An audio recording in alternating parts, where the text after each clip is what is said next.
संसार सरोवर में ये जीवन रूपी नैया बिना पतवार के पार लग रही है। ठाकुर जी, ये तुम्हारी कृपा है। दोनों हाथ उठा के बोलो, पतवार के बिना ही मेरी नाव चल रही है। पतवार के बिना ही मेरी नाव चल रही है। पतवार के बिना ही मेरी नाव चल रही है।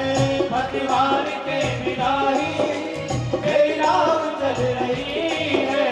हैरान है जमाना मंजिल भी मिल रही है। हैरान है जमाना मंजिल भी मिल रही है। हैरान है जमाना मंजिल भी मिल रही है।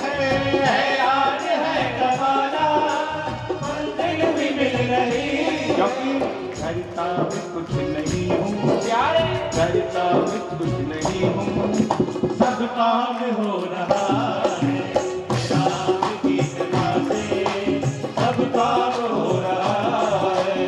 करते हो तुम कन्हैया, करते हो तुम कन्हैया, करते हो तुम कन्हैया, करते हो तुम कन्हैया। मेरा नाम हो रहा है। राम की कृपा से सब काम हो रहा है। राम की कृपा से सब काम हो रहा है।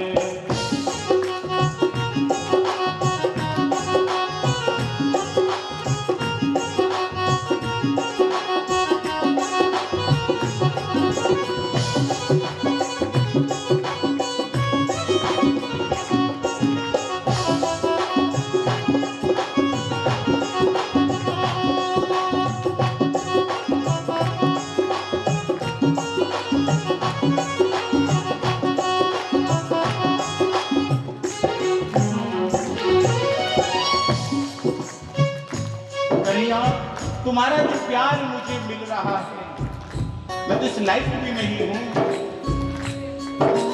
मैं तो नहीं हूँ काबिल तेरा प्यार कैसे पाऊँ। मैं तो नहीं हूँ काबिल तेरा प्यार कैसे पाऊँ।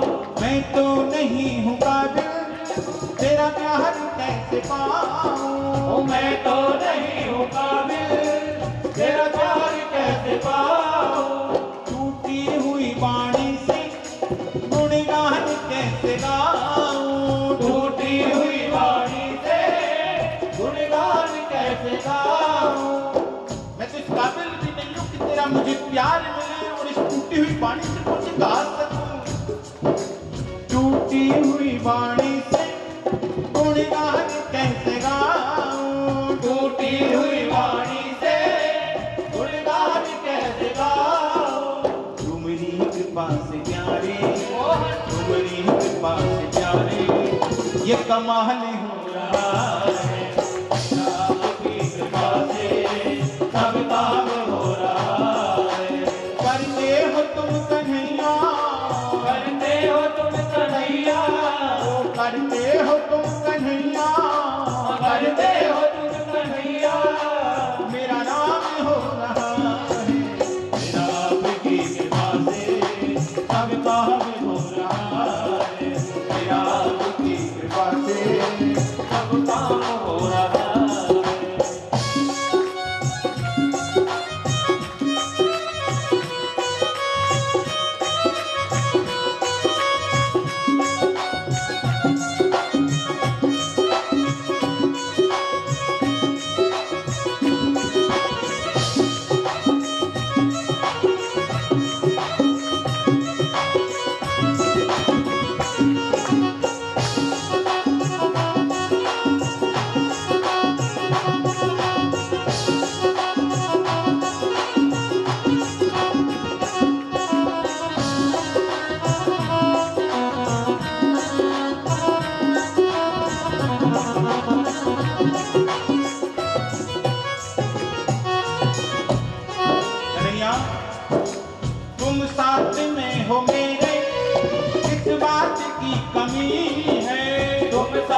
किसी और चीज की अब दरकार भी नहीं है। ओ किसी और चीज की अब दरकार भी नहीं है। तू मेरी कृपा से गुलाम अब, तू मेरी कृपा से गुलाम अब कुल भाव हो रहा है आपकी कृपा से सब काम हो रहा है। मेरा आपकी कृपा से सब काम हो रहा है। मेरा आपकी कृपा से सब काम हो रहा है। करते हो तुम कन्हैया, करते हो तुम कन्हैया, मेरा नाम हो रहा है। मेरा आपकी कृपा से सब काम हो रहा है। मेरा आपकी कृपा से सब काम हो रहा है। मेरा आपकी कृपा से सब काम हो रहा है। करते हो तुम कन्हैया, मेरा नाम हो। मैं तो इस काबिल भी नहीं हूं कि तेरा मुझे प्यार मिले, लेकिन तेरी कृपा है इस टूटी हुई वाणी से गुणगान गा सकूं, ये चमत्कार हो रहा है। ये भाव अगर रहता है तो भक्ति का प्रथम सिद्धांत इस पर लागू होता है। ठीक, जोर से बोलो, एक बार सर को झुका के बोलो।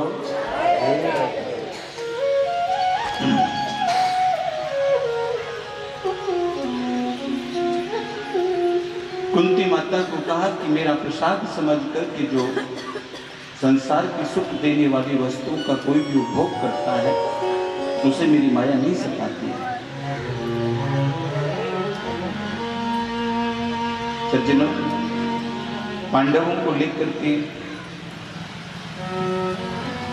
भगवान श्री कृष्ण भीष्म पितामह के पास गए। उनको अर्जुन ने बाण से गंगा जी प्रकट करी, पानी पिलाया और सत्संग रूप सुनवाया। उसके बाद उनको इच्छा मृत्यु को वरदान था, भीष्म पितामह को सदगति प्रदान कराई। गुरु भक्त वत्सल भगवान की जय। भगवान श्री कृष्ण अपने द्वारिका धाम को चले। अब उत्तरा ने उस बालक को जन्म दिया, परंतु जब वो बालक जन्मा, जन्म लेते आलती पालती मार के बैठ गया। अंगूठा ऐसे करके सबको देख रहा है। वहां पर वेद व्यास जी भी आ गए थे, बड़े बड़े संत महात्मा बैठे थे। सुनो, बहुत देर तक देखते रहे, लग रहा है किसी खोज में है। जब कोई नहीं दिखा तो वो रोने लग गए, और इतना रोए किसी की गोद में जाते चुप नहीं होते। भगवान श्री कृष्ण जब बधाई लेकर के आए, जैसे ही उस बालक को गोदी में लिया, खिलखिला के हंस पड़ा, तो वेद व्यास जी समझ गए परी माने खोज। ये देख रहे थे जैसे जन्म लिया, जन्म लेते बैठ गए आरती पालती मार के। सोच रहे थे कि वो मोर मुकुट वंशी वाला गर्भ में मेरी रक्षा करने के लिए गया था, इससे बड़ी भीड़ में नजर नहीं आता है। ऐसी इच्छा है कि उसके दर्शन हो। मैं परी माने खोज, इच्छित माने इच्छा, परिधन इच्छित, नाम पड़ गया परीक्षित। गुरु परीक्षित जी महाराज की जय। सभी ब्राह्मणों ने शुभाशीष दिया। युधिष्ठिर की तरह सत्यवादी होंगे, अर्जुन की तरह धनुर्धर होंगे, भीम की तरह मल्लयुद्ध में निपुण होंगे, राम की तरह राज्य करेंगे, परंतु 7 दिन में मरने का श्राप लगेगा। प्रायश्चित करके परम पद को प्राप्त भी कर लेंगे, ऐसा ज्योतिषियों ने पहले ही कह दिया। ज्योतिष में शक्ति है, फलाने वाले में कमी हो सकती है। मंत्रों में शक्ति है, बोलने वाले में कमी हो सकती है, इसमें कोई दो मत नहीं। ज्योतिषियों ने पहले परीक्षित के बारे में घोषणा कर दी। भगवान श्री कृष्ण अर्जुन के साथ में द्वारिकापुरी पुणे गए और एक दिन भगवान अपने पुत्रों से कहते हैं कि कभी संतों का कोई अपराध मत करना, सदैव संतों का सम्मान करते रहना। एक दिन उनको पता चला कि कुरुक्षेत्र में सप्तऋषि पधारे,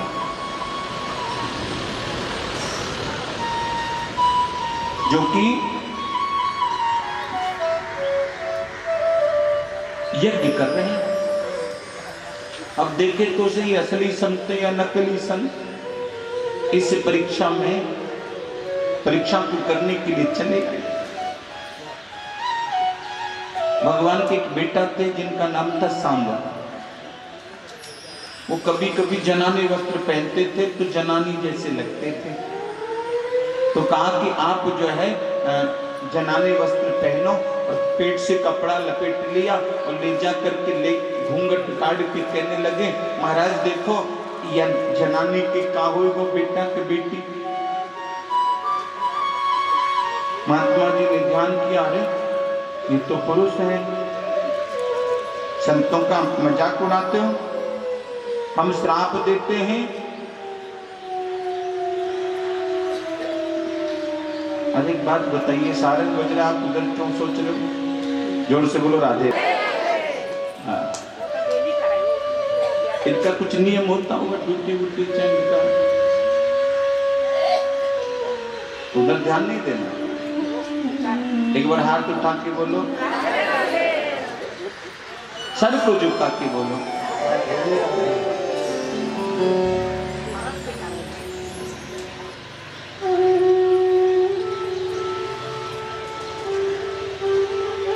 सूत जी कहने लगे, महात्मा जी ने श्राप दे दिया कि इनके पेट से एक ऐसा मूसल पैदा होगा जो तुम्हारे वंश का नाश कर देगा। ऐसा हुआ। सांब के पेट को चीर करके मूसल को बाहर निकाला गया, और फिर यदुवंशियों ने क्या किया, उसको घिस घिस के नदी में बहा दिया।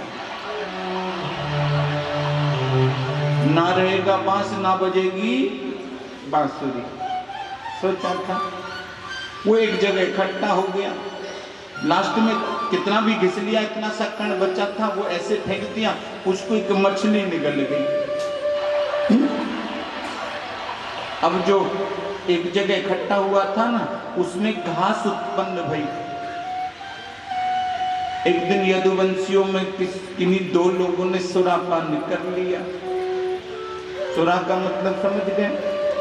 मंदिरा, दारू पी ली,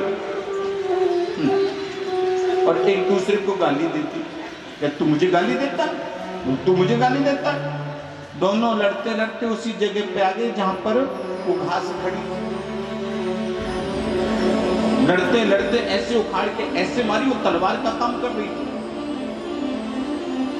अब उसके परिवार वाले आ गए, उसके परिवार वाले आ गए, आपस में लड़ने लगे, घास उखाड़ उखाड़ के मार रहे, वो तलवार का काम कर रही है, कट कट करके मर रहे। परिवार में कलह छिड़ गया, सब मृत्यु को प्राप्त होने लगे। अब भगवान भी कहने लगे हम भी जाएंगे क्योंकि स्कूल में जन्म लिया है। इसलिए एक जंगल के अंदर जाके कदम के पेड़ के नीचे जाके बैठ गए। इधर एक बहेलिया था, वो आज शिकार खेलने चला है। वो जो मछली थी ना, जिसमें वो टुकड़ा बचा हुआ शेष जो था वो नगला था, उसको एक मछुआरे ने पकड़ लिया और बहेलिए को बेच दी। बहेलिए ने अपने धनुष के बाण से उसको चीरा, वो अंश उसमें जाके लगा। आज उसी बाण को अपने धनुष पे चढ़ाया है। सामने से देखा एक हिरण जा रहा है, वो उसका पीछा करने लगे। देखा झाड़ी के उस तरफ शायद हिरण छिप गया है, तो देखने लगे कुछ चमक रहा है। इतने में उसको आवाज आई, बांसुरी बज रही है। बड़ी प्यारी सी बांसुरी की आवाज आई है।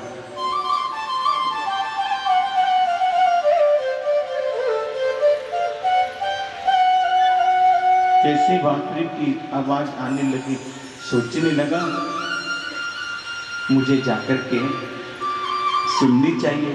बोल नहीं, पहले सितार खेल लेता हूँ, बांसुरी बाद में सुन लूंगा। नहीं नहीं, पहले बांसुरी सुन लेता हूँ।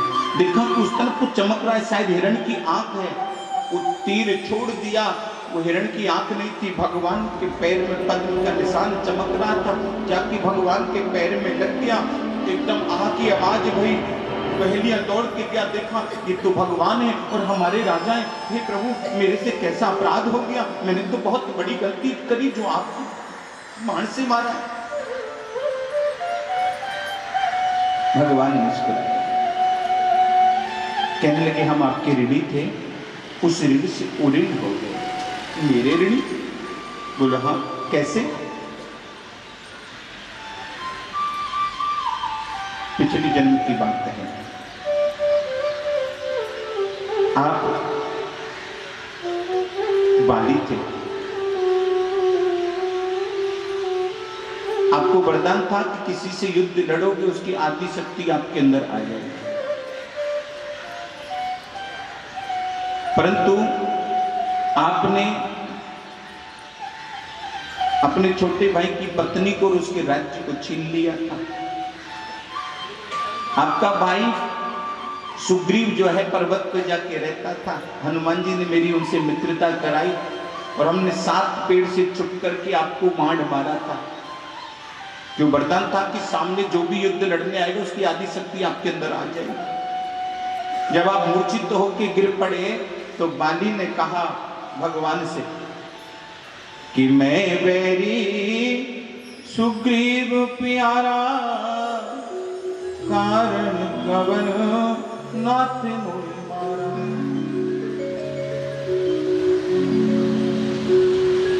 मैं बैरी सुग्रीव प्यारा, कारण कवन नाथ मोहि मारा। आप तो मर्यादा पुरुषोत्तम थे, फिर आपने तो मर्यादा तोड़ दी। बोलो कैसे? अरे 2 भाई आपस में लड़ रहे हों, वहां उनकी पंचायत की जा सकती है, एक को मारो एक को बचाओ, ये मर्यादा की बात नहीं। तो मर्यादा तोड़ दी आपने। भगवान कहने लगे मैंने किसी भाई को नहीं मारा, मैंने तो पापी को मारा। बोल मैं पापी कैसे हूं? अनुज भदु भगुनी सुत नारी, ये चारों कन्या समचारी। अनुज माने छोटे की पत्नी, भगनी माने बहन, सुत माने बेटे की पत्नी और कन्या, ये चारों कन्या के बराबर होती है। इन पर कोई कुदृष्टि से बिलोकता है वो मेरी नजर में पापी है। महाराज मैं पापी था, अब नहीं हूं। बोले क्यों? बोले मैंने सुना है कि जो भगवान के हाथों मारा जाता है उसके करोड़ों जन्मों के पाप नष्ट हो जाते हैं। तो भगवान कहने लगे हम इसी बात से आपके ऋणी हो गए। इस जन्म में हमने आपको छुप के मारा, अगले जन्म में आप हमें छुप के मार लेना। जोर से बोलो राधे। हाँ,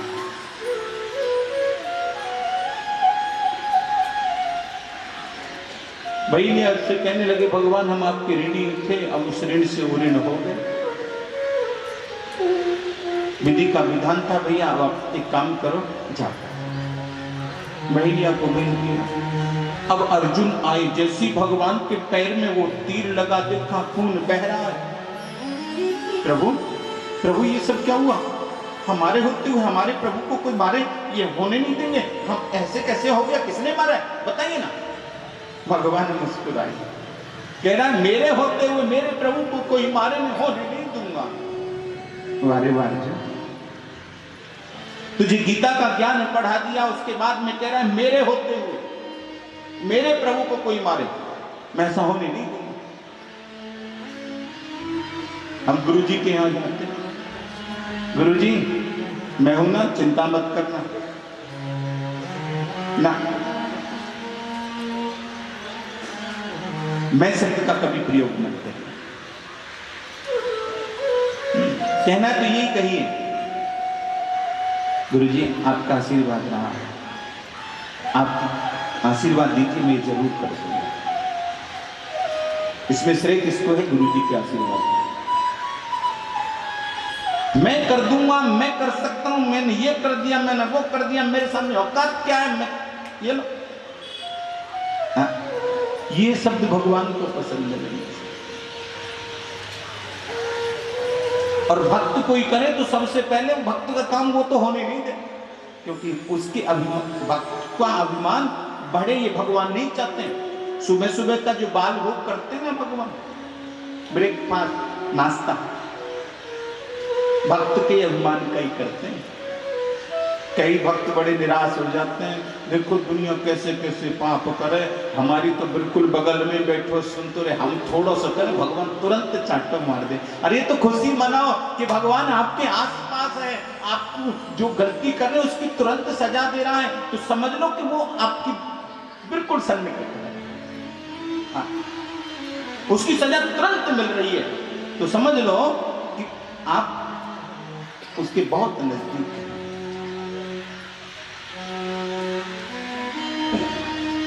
इस बात की खुशी मनानी चाहिए कि भगवान हमारे सन्निकट है।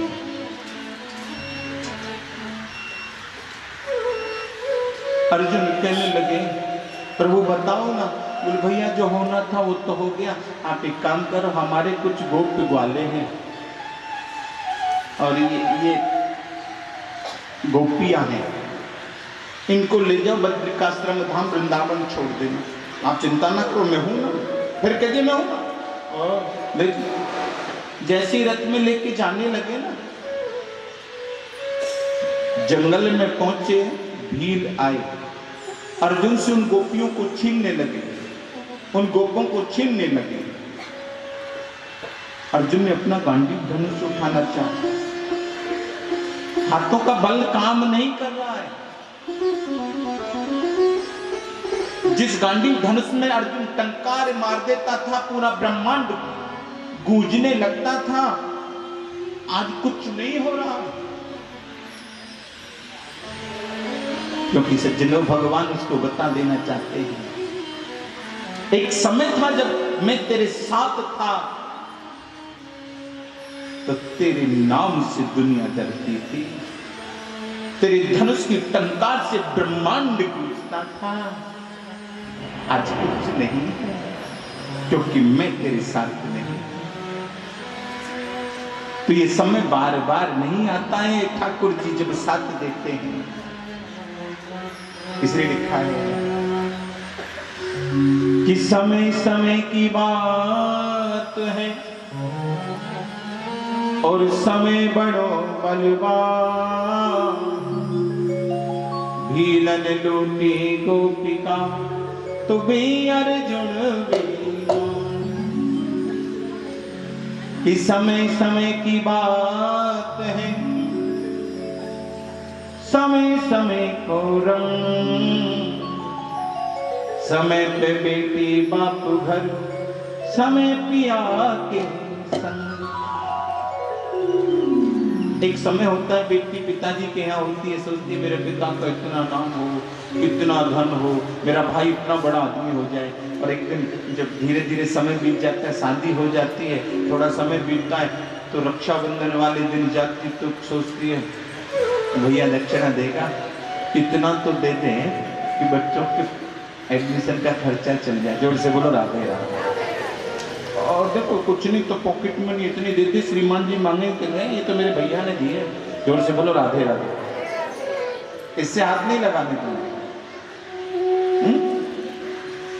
तो समय पे बेटी बाप अगर समय पिया के, कि समय समय की बात है, समय को परखे ज्ञानी, समय पे पड़ती धूप, समय पे बरसे पानी, कि समय समय की बात है और समय समय को फेर, समय बदलने में ना लगे जरा सी देर। इतनी सी देर नहीं लगती जब समय लगता है। इसलिए अर्जुन कुछ नहीं कर पाए, भील उनको लूट के ले गए। और जब हस्तिनापुर में आए तो युधिष्ठिर उनके स्वागत को बधाने, अरे अर्जुन आओ, आपका स्वागत है भैया, बहुत दिन में आए हो। और सुनो, आपका जो पोता है ना बहुत प्यारा बच्चा है, सुबह उठते ही सबको प्रणाम करता है, स्नान करके पहले भजन करता है, गोपाल जी को भोग लगाता है, कुछ जवाब नहीं दे रहे। युधिष्ठिर ने देखा कि उनके चेहरे का तेज उड़ा हुआ। अर्जुन 4 अवस्थाओं में चेहरे का तेज उड़ता है।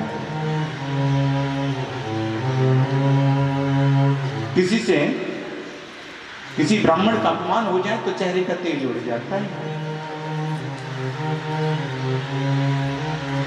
गौ हत्या हो जाए तो चेहरे का तेज उड़ जाता है।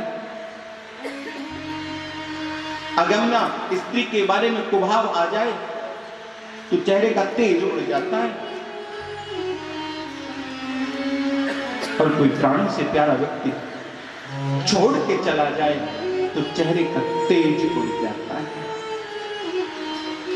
आपके साथ में इन चारों में से कोई घटना तो नहीं घटी, हमारे कहना कैसे है? अर्जुन रोक के उठने लगे, भैया तो नहीं, हमें छोड़ के चले गए। पर्दे के पीछे कुंती बुआ, भगवान की जो बुआ थी, सुन रही थी, धड़ाम से गिर पड़ी। और उनकी स्थिति ऐसी हो गई जब भगवान श्री राम 14 वर्ष को वनवास को गए थे, दशरथ पीछे भागे और गिर पड़े। राम राम कह राम कहे, राम राम कह राम, तन पर हर रघुवर विरहो, राम गयो सुरहाम। वैसे कुंती माता ने अपने प्राण को त्याग दिया। पांडवों ने रोते हुए उनकी अंत्येष्टि क्रिया करी और फिर परीक्षित को गद्दी पर बिठा करके जाने लगे। परीक्षित कहते हैं, बाबा मैं तो बहुत छोटा हूं, मैं कैसे राज्य को चलाऊंगा? बेटा 3 बातों का ध्यान रखना। शरण में आ जाए उसको शरण देना, अतिथि को देवता समझना, निहत्थे पे कभी बार मत करना, आपका कल्याण होगा। ऐसा कहकर के द्रौपदी को साथ में लेकर के हिमालय पर्वत पर चले गए और वहां अपने शरीर को गला गला करके त्यागा।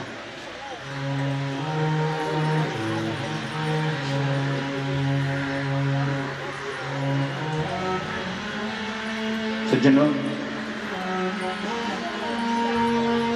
अब परीक्षित राज्य कर रहे हैं। उनका राज्य जैसे राम का राज्य था वैसे राज्य का निर्वहन किया।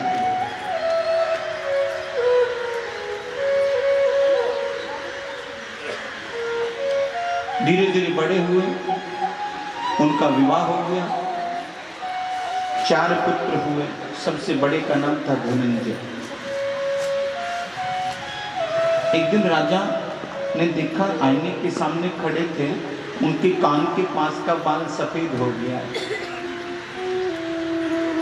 जब कान के पास का बाल सफेद हो जाए तो समझ लो असली बुढ़ापा आ गया। जोर से बोलो राधे राधे।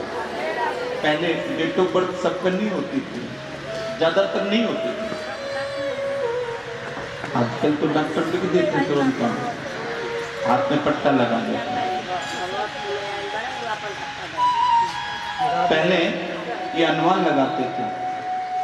पहले बाल जो है 50 वर्ष के बाद ही सफेद होने लगते थे। आजकल तो 5 वर्ष के बालक के भी बाल सफेद पूरे के पूरे होते। जोर से बोलो राधे राधे।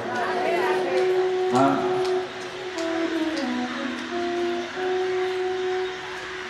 तो 50 वर्ष की उम्र सामान्य मतलब पार कर गए, ऐसा अनुमान लगाया जाता था। सोचा वानप्रस्थ की तरफ चलना चाहिए। 50 वर्ष के बाद एक गिनती आरंभ होती है 51, 52, 53, 54, यानी 50 वर्ष के हो गए, अब वन को चले जाओ। हाँ?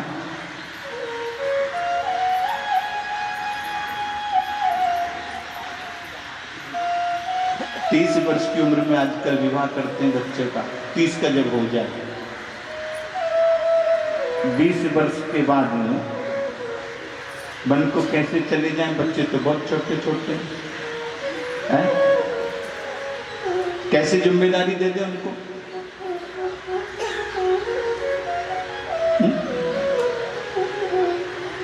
तो कहने का तात्पर्य यह है, मैं ये नहीं कहता कि वन को चले जाओ। घर में आप जो है, पहले तो वन होते थे, आजकल तो वन है ही नहीं, तो वृंदावन चले जाओ और घर में ही वृंदावन बना लो।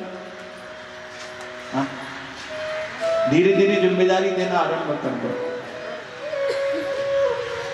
अगर आपने ऐसा नहीं किया तो गिनती आएगी 58 के बाद 59, 60, 61, 62, 63 होता जाएगा। ए दादाजी, ये एंड्रॉयड फोन है,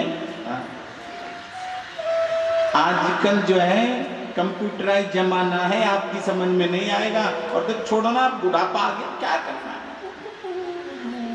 कीपैड फोन से ही काम चलाओ। जोर से बोलो, राधे राधे। और आपसे नहीं होगा। अब आप पे जितना काम हो तब बेटा कहेगा उतना करिए। अब बुद्धि सठा गई आपकी, आप कहाँ दिमाग काम करेगा? सठ। अगर फिर भी नहीं माने तो 68 के बाद में गिनती आएगी 69, 70। पिताजी छोड़ो ना, हर समय धाए धाए करते रहते हो। अरे हम जो कर रहे हैं वो आप नहीं समझ सकते हैं। पिताजी कहते हैं बाल ऐसे ही धूप में धोले नहीं हुए। ये अनुभव के हैं, आपका अनुभव अपने पास रखो। तुम्हें क्या पता है कंप्यूटराइज जमाना है। हाँ, और छोड़ो ये सब, आप भगवान का भजन करो, कुछ कर लो। फिर भी नहीं मानेंगे तो एक गिनती आएगी 80। पंजाबी मासी कहते हैं यहीं तुम यहीं रहो, हम जा रहे, तुम ना जाओ बेटी। जोर से बोलो, राधे राधे। हैं? तब ध्यान आता है किसके लिए किया, क्यों किया।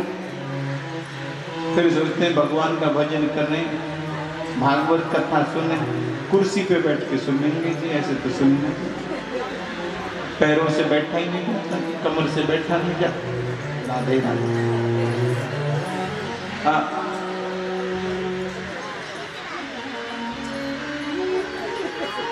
तो कहने का मतलब है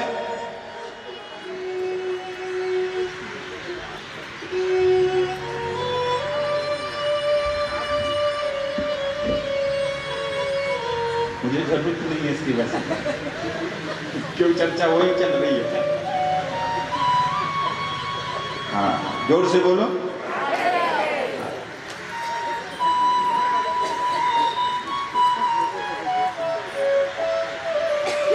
बाद में फिर कई लोग तो तब भी नहीं जागते हैं। हाँ, कई लोग तो तब भी नहीं जागते हैं, पूरा जीवन ऐसे ही बिता देते हैं।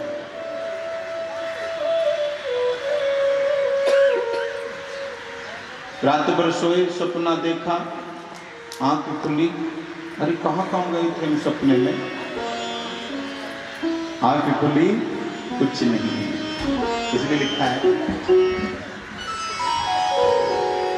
घने दिन सोनिया रे, अब तो जाग मुसाफिर जाग। घने दिन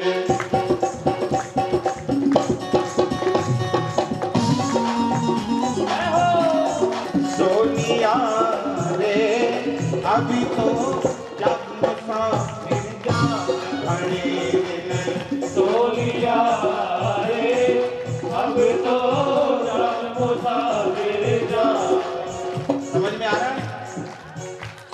उठा के बताइए जिनकी समझ में आ रहा है। नहीं आ रहा है तो बिल्कुल मत उठाना। सबकी समझ में आ रहा है? आपको आ रहा है? यहाँ नहीं आ रहा है।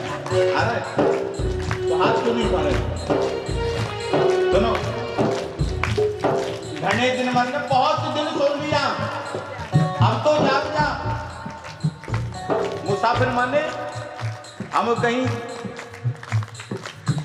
घूमने जाते हैं तो होटल में कमरा लेते हैं, जितने दिन का किराया दिया उतने दिन रहने देगा, नहीं तो निकाल देगा। ऐसे ही हमें ये शरीर में जो है मुसाफिर की तरह है। घने दिन सो लिया रे, अभी तो जाग मुसाफिर। सो लिया रे, अब तो जाग मुसाफिर जा।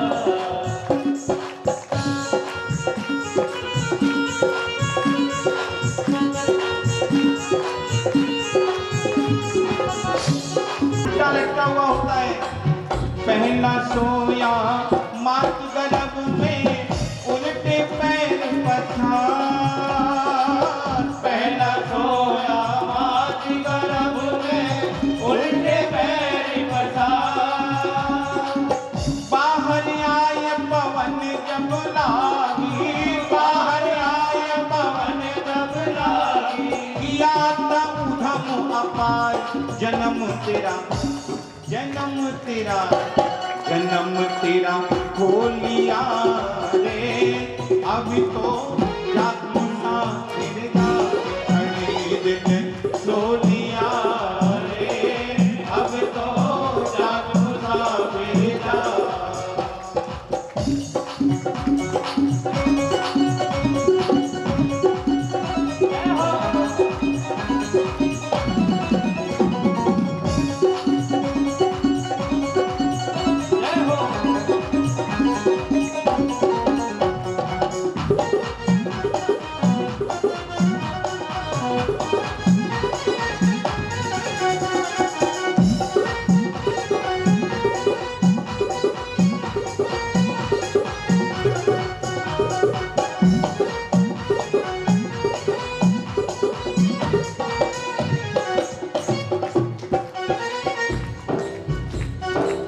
पहला सोया मात गर्भ में, उल्टे पैर पसार। बाहर आए पवन जब लगी, दुनिया की हवा लगी, किया था उदम अपार। जन्म तेरा हो लिया, अब तो जाग जा। नहीं जागा, दूसरा जागने का नंबर आया।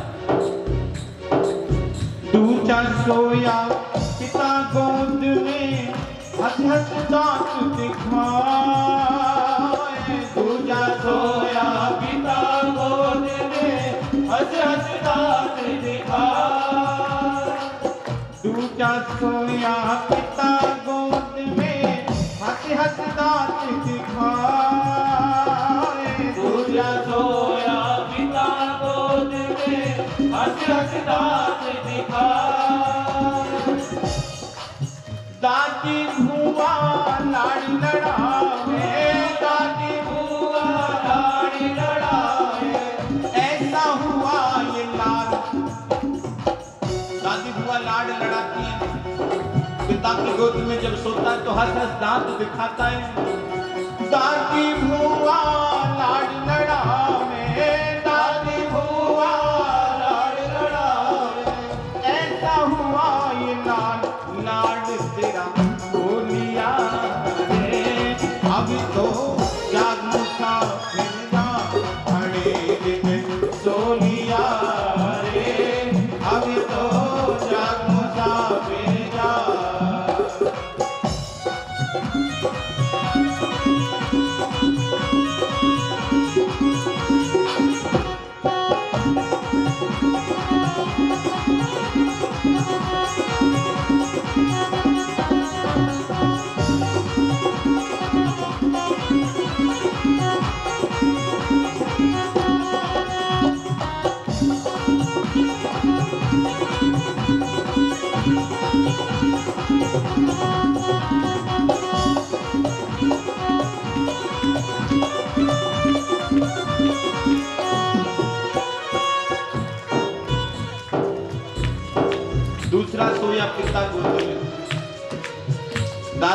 माँ ने लाड लड़ाया, अब तो लाड भी लड़ गया, अब तो नहीं जागा। तीसरा नंबर आया सोने का।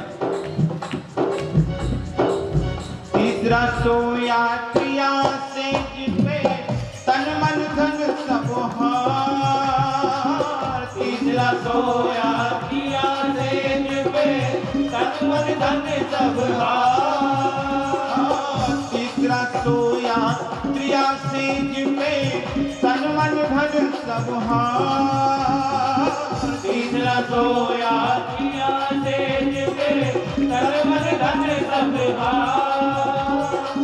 विषय वासना में तन पढ़ के, विषय वासना में तन पढ़ के किया न प्रभु से प्यार। ब्याह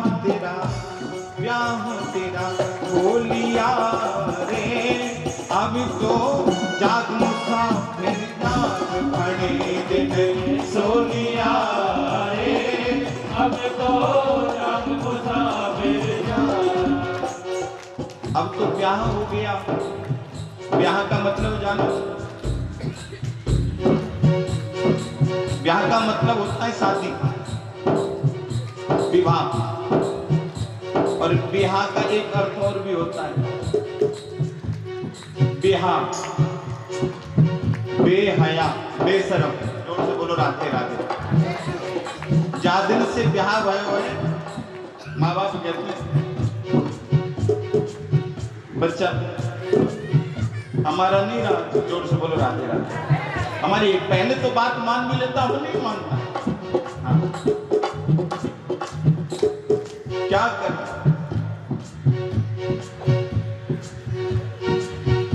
धीरे धीरे समय बीतता है। चौथा नंबर आता है सोने का, बूढ़ेपन में। चौथा सोया बूढ़ेपन में कौने खाट बिछाए। चौथा सोया बूढ़ेपन में कौने खाट बिछाए। परिवार वालों ने कोने में खाट बिछा दी। देखो सुनो, किसी भी बुजुर्ग के साथ हम ऐसा करेंगे, हमको भी एक दिन ऐसा देखना पड़ सकता है। इसलिए ध्यान रखना, क्योंकि सास भी कभी, जोर से बोलो राधे राधे। चौथा सोया बूढ़ेपन में कौने खाट बिछाए। चौथा सोया बूढ़ेपन में कौने खाट बिछाए। रोटी पानी जो तू मांगे, रोटी पानी जो तू मांगे, घर के करे ना उपाय। सुबह सुबह रसोई में से आवाज आई, अरे कौन सी है? कौन है भाई? बोला हम हैं। बहू कहती एक कप चाय हमारे लिए भी दे देना। अभी थमे रहो, बच्चों को तैयार करने भेज रहे हैं, उसके बाद इन्हें चाहिए सुबह सुबह से। हाँ, रोटी पानी जो तू मांगे, रोटी पानी जो तू मांगे, घर के करेगा उपाय। नरक तेरा हो लिया रे, अभी तो जाग मुसाफिर जाग खड़े दिन सो लिया रे, अब तो जाग मुसाफिर जाग।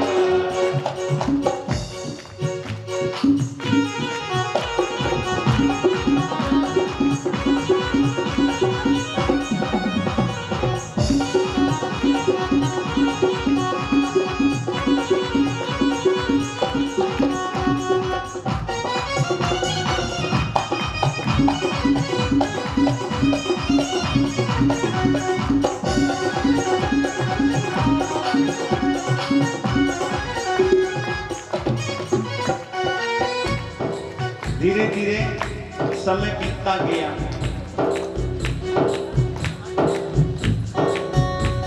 पांचवा नंबर आ गया सोने को।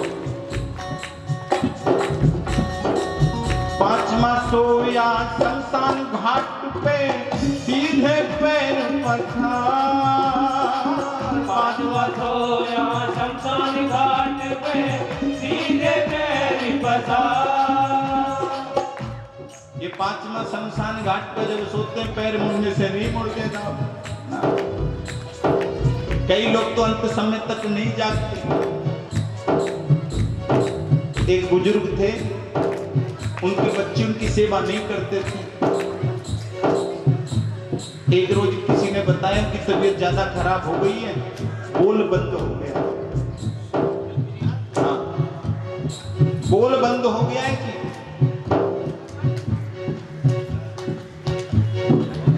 राधे राधे।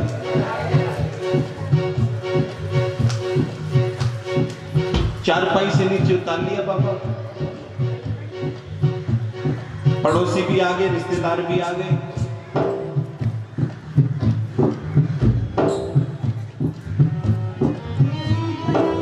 जाने वाले इंतजार में थे कब जाएं और कब ले चले। इतने में पड़े पड़े उनकी नजर ऐसे पड़ी और कहते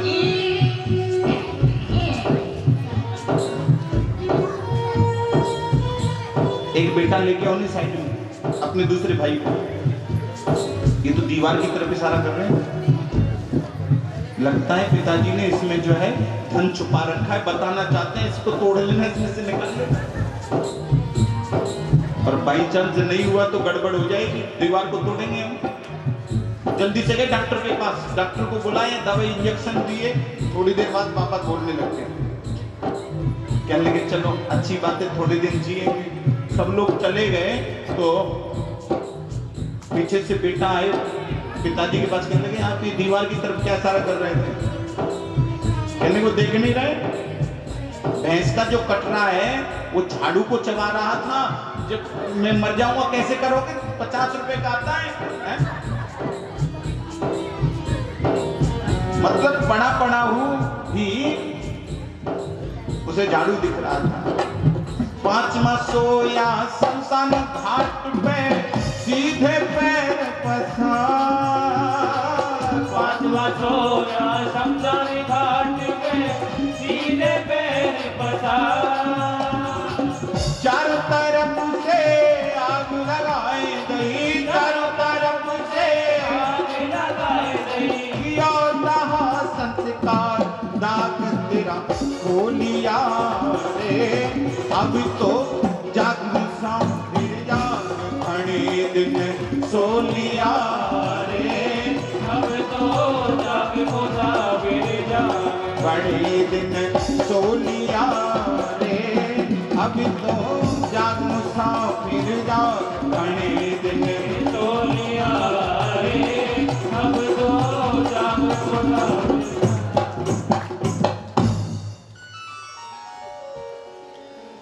बहुत देर सो लिया, अब तो जाग नहीं जागता। पूरा जीवन ऐसे निकल जाता है। स्वप्न में हमने कुछ देखा, आंखों खुली कुछ नजर नहीं, पूरा जीवन ऐसे निकल जाता। राजा परीक्षित ने अपनी बेटी को बुलाया, गद्दी पर बिठा दिया। बेटा कहता है पिताजी मैं तो बहुत छोटा हूं, अभी आप क्यों मुझे गद्दी पर बिठाते हो? तो उन्होंने कहा कि हम तो आपसे भी बहुत छोटे थे। 3 बातों का आप भी ध्यान रखना, नियत्ते पे बार मत करना, शरण में आ जाए उसको शरण देना, अतिथि को देवता समझना, आपका कल्याण होगा। और अभी हम यही वानप्रस्थ धारण किया, घर में रह करके नहीं, आपको जिम्मेदारी दी, सहयोग करते रहे। राजा परीक्षित भेष बदल के संतों के आश्रम में जाते थे और झाड़ू पोछा देते, उनको भोजन पका के खिलाते, उनका झूठा भोजन खाते। ऐसा राजा एक रोज सोचा चलो आज राजसी भेष में चलते हैं। तो अपने खजाने का दरवाजा खोला, उसमें से एक मुकुट निकाला, बड़ा प्यारा मुकुट था, जगमगा रहा था, उसको धारण करके रथ में बैठ के चले। थोड़ी दूर चले थे, देखा कि एक बैल एक पैर पे खड़ा है और एक गाय रो रही है। राजा ने देखा ये सब क्या, चुपके उनकी बात सुनने लगे। बैल गैया मैया से कह रहा है, आप क्यों रो रही हो? ओ, मेरे पैर को देख के रो रही हो, या भगवान आपको छोड़ के चलेंगे इसलिए रो रही हो? ये गाय कोई और नहीं है, साक्षात पृथ्वी माता है। और बैल कोई और नहीं है, साक्षात धर्म है। पृथ्वी मैया और धर्म आपस में बातें कर रहे हैं।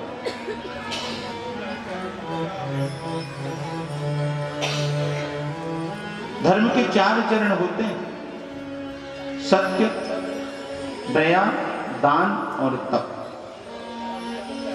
सतयुग में 4 चरण थे, द्वापर में 1 कम हुआ, त्रेता में 1 कम हुआ, 3 रह गए, द्वापर में 1 और कम हुआ, 2 रह गए। अब कलयुग आ गया, उसने पैर काट दिया मेरा। भगवान के जाने के बाद कलयुग का पदार्पण हुआ। परीक्षित कहने लगे, हमारे रहते हुए गैया मैया को या उनके जाए को कोई कष्ट दे, ऐसा हम होने नहीं देते। कलयुग हमारे बगैर पूछे आ कैसे सकता है? हम राजा तो हम हैं। एक छत्र राज का परीक्षित का ऐसा होने नहीं देते। राजा ने अपने धनुष पे बाण चढ़ा लिया और चल पड़े कलयुग की खोज में। सामने से देखा एक काला काला भयंकर विकराल रूप वाला व्यक्ति, विशाल काया, नंगी तलवार है, खून से लथपथ है। सोचा ये कलयुग जैसे धनुष पे बाण चढ़ा के छोड़ना चाह, कलयुग ने तलवार फेंक दी, चरणों में लेट गया, महाराज हमको शरण दीजिए। अब ध्यान आया, पूर्वजों से कहा था, वो कह के गए थे कि शरण में जाए उसको शरण देनी है, निहत्थे पे वार नहीं करना।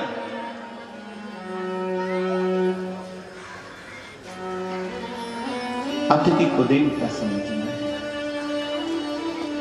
इसमें हमारा कल्याण छुपा होगा। अब सोचने लगे, अब शरण आ गया तो देनी पड़ेगी। भाई आपका 3 जगह वास है, धुत्तम पानम प्रियम तुना यत्रास्तु धर्मस्तु विदु। जहां जुआ खिलता है वहां तेरा वास है, सुरापान जहां होगा वहां तेरा वास होगा, पराई स्त्री के साथ में जहां रमण होगा वहां तेरा वास होगा। अब तीनों जगह गलत दे दी, कुछ अच्छा भी दिया। महाराज कोई अच्छी सी जगह दे दो, धातु नाम अस्य कांचन, सोने में तेरा वास है, ऐसा कहते। राजा ने मुकुट किसका पहन रखा है? सोने का। सबसे पहले सिर पे जाके बैठे।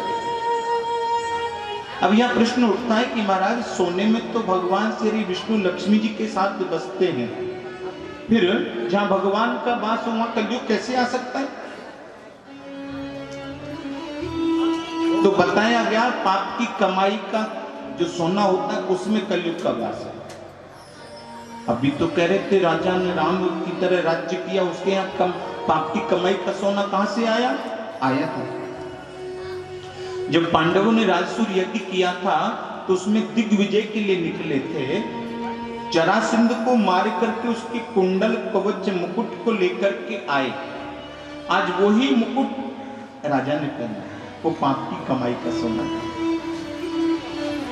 अब राजा की बुद्धि को बिगाड़ना आरंभ कर। राजा पहुंच गए एक संत के आश्रम में, महात्मा समीप ध्यानस्थ होकर के ध्यान योग में बैठे। राजा ने कहा महाराज प्रणाम, हमको प्यास लगी है, पानी दो। वो तो ध्यानस्थ है। अरे महाराज हमें प्यास लगी है, पानी दो। कई बार कहा, राजा कहने लगा हम राजा परीक्षित इनके यहाँ आए, आज पानी मांग रहे हैं, हम ऐसे तो रोज सेवा करते हैं इनकी, और देखो क्या ढोंग कर रहे हैं, ऐसा भी नहीं होता है क्या? इन्होंने हमारा अपमान किया। वहां मरा हुआ सर्प पड़ा था, अपने बाण से उस सर्प को उठाया, महात्मा जी के गले में डाल दिया।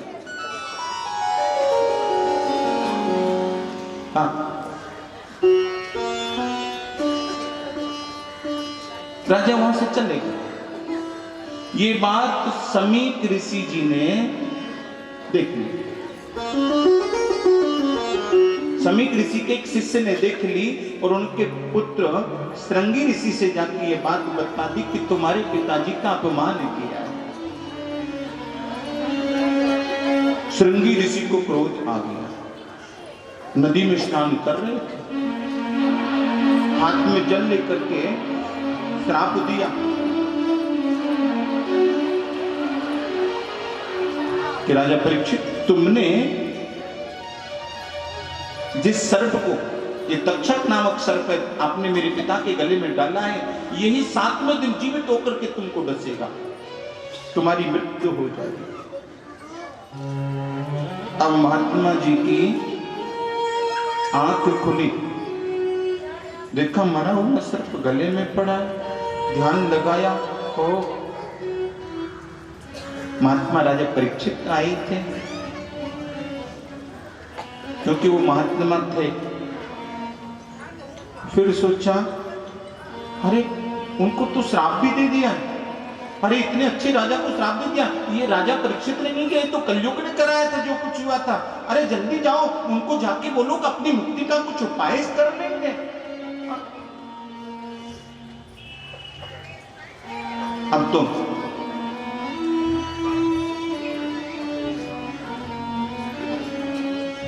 दूत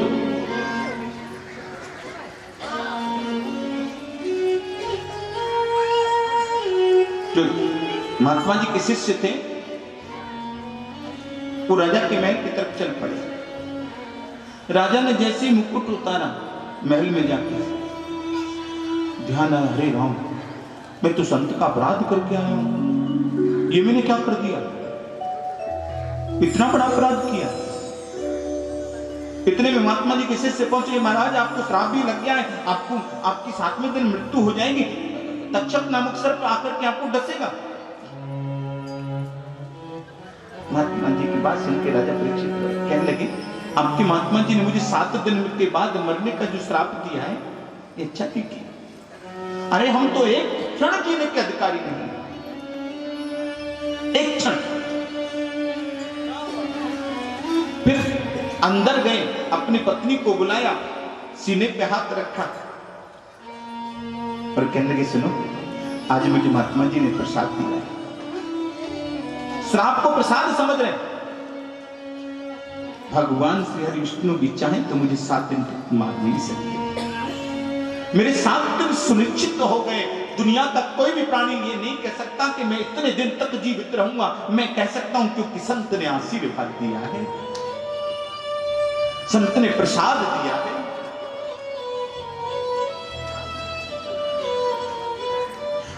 घबराए नहीं राजा, सुंदर तरीके से नगरी को सजवाया और फिर वहां से चल पड़े। शुक्रतान क्षेत्र में बड़े के पेड़ के नीचे जाके बैठे गए।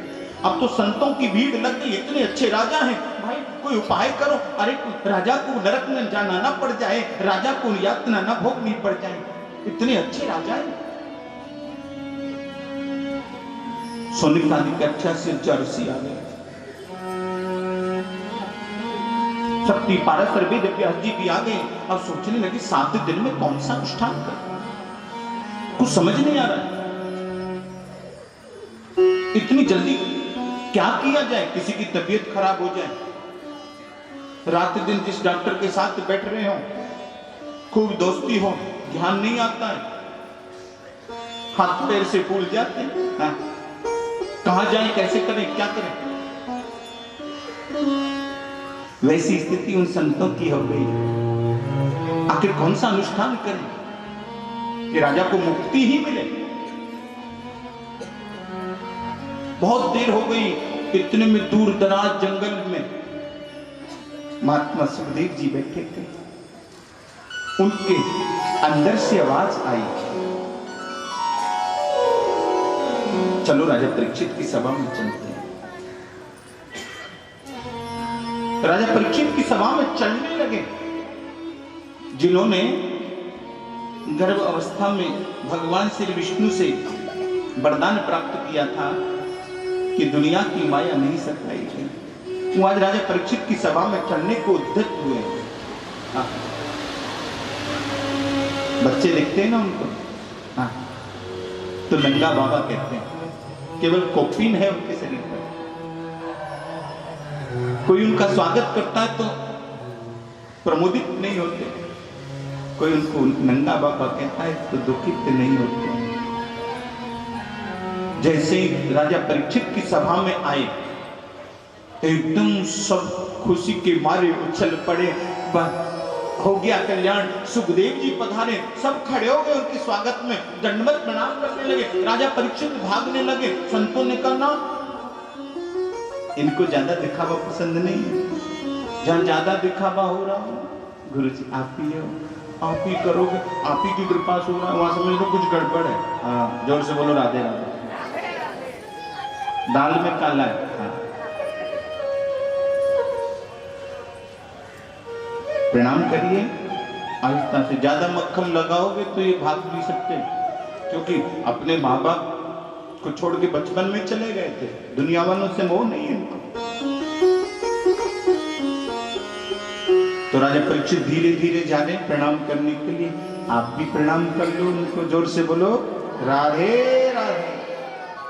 हर की कथा सुनाने वाले, हर का दर्श कराने वाले, हर की कथा सुनाने वाले, हर का दर्श कराने वाले, तुमको लाखों प्रणाम, तुमको कोटि प्रणाम, तुमको लाखों प्रणाम, तुमको कोटि प्रणाम। हर की कथा सुनाने वाले, हर की कथा सुनाने वाले, हर का दर्श कराने वाले, हर का दर्श कराने वाले, तुमको लाखों प्रणाम, तुमको कोटि प्रणाम, तुमको लाखों प्रणाम, तुमको कोटि प्रणाम। दोनों हाथ उठाते हैं।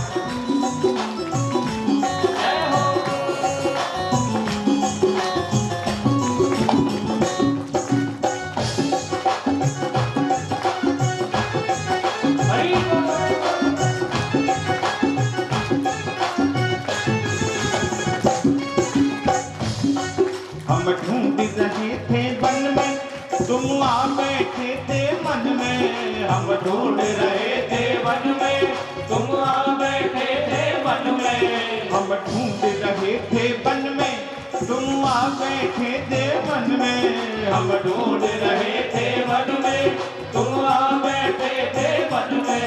ओ आके बताने वाले, ओ आके बताने वाले, ओ आके बताने वाले, ओ आके बताने वाले, तुमको लाखों प्रणाम, तुमको कोटि प्रणाम, तुमको लाखों प्रणाम, तुमको कोटि प्रणाम।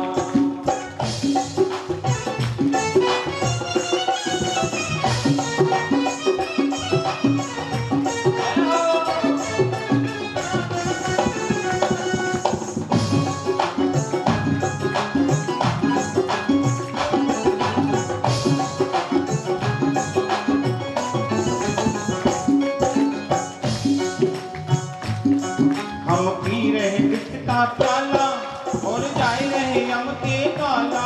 हम पी रहे विष का प्याला और जा रहे यम के काला। हम पी रहे विष का प्याला और जाए रहे यम के काला। हम पी रहे विष का प्याला और जा रहे यम के काला। ओ सुधा पिलाने वाले, ओ सुधा पिलाने वाले, ओ सुधा पिलाने वाले, ओ सुधा पिलाने वाले, तुमको लाखों प्रणाम, तुमको